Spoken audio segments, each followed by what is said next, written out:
two of the rarest, least produced Boss pedals ever. That's what this video is about. Just play the damn thing. I've been talking about making this video for quite some time, and just haven't gotten around to doing it up until now. You know, this is one of those videos that that I wanted to make for my own personal enjoyment.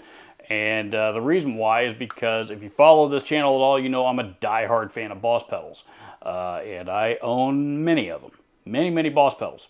I don't own the entire collection, the entire run. There are people out there in the world that do. I don't have that many, but I've got 20 or 30 or 40 or something like that. I don't remember, something like that last time I counted. I don't remember what I counted last time, but somewhere in that neighborhood. And in 1996, Boss came out with these two pedals. You had the PW2 Power Driver and the XT2 Distortion. I'll tell you what, let's start with this one because it's the most rare. It's the least common. This one was not even produced for a full year.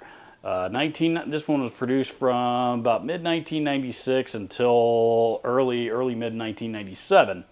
And Boss called it quits on this particular model for whatever reason. Not entirely sure why. Maybe it wasn't selling. Maybe they just had decided that it had ran its course. I'm not sure. It's an overdrive pedal. Kind of inspired by the the 90s grunge scene. Both of these pedals were inspired by the 90s grunge scene. I'm not sure. Maybe they saw the nu metal movement that was starting to hit, and kind of thought they missed the boat on this. I'm not sure. This one, like I said, this one made it less than a year. This guy here made it about a year and a half. These both came out in 96. This one made it until about early 98, I believe. I'm sorry, 2.5 years. This one made it to like late 98. I remember seeing these out there quite a bit on the used market for a long time, and then all of a sudden they kind of disappeared, and me personally anyway, didn't really notice that they had disappeared. And then I started doing some digging. Actually, what happened was I found this guy out of nowhere, which I had never heard of up until about 2 years ago. Whenever look on my channel, I'll link the video down in the description because I've demoed both of these on my channel in the past. And when I demoed this one, I demoed it right after I got it, I was surfing Guitar Center's used site and found this thing. I was like, what the hell is the Power Driver? I've never even heard of it. So at the time it was like $50 or less. It was cheap. So I did a little bit of research. I was like, all right, this thing looks kind of cool. If nothing else, it's an oddball, it's a rare one. Might be worth having, tossing in the stash.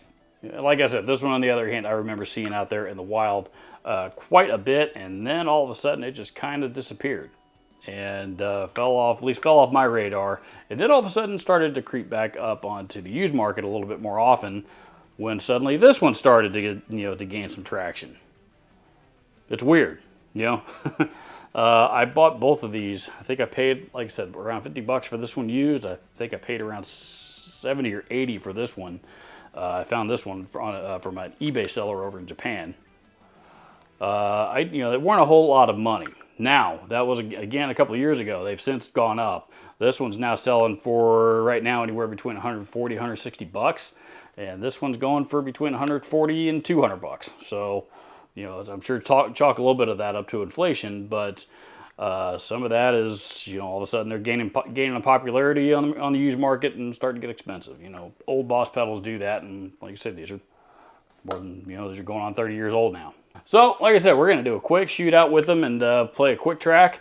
I'm going to use the extortion pedal for the rhythm track, and then the solo part, I'm actually going to use the rhythm channel on my amplifier and use this overdrive to boost it. This one is weird because as an overdrive, at least in that particular instance, it kind of adds like a weird fuzz type of sound to it. This one kind of does some weird stuff when it's put in front of an amplifier. It's not like any other overdrive pedal the Boss has in their lineup at all. But again, think 90s grunge. A lot of guys were into using big muffs and fuzz faces and stuff like that back then. Think Smashing Pumpkins. So, let's give these a listen.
you for taking the time to check out this video. Like I said, these are Boss pedals are just awesome to me. You know, even if they're the ones I don't particularly like the sound of that much, to me it's still awesome to some degree, at least, just because it's a Boss pedal, and they're my favorite pedal company. They're constantly coming out with new stuff, new stuff all the time. You know, keeping up with the times and reissuing older products that are still popular.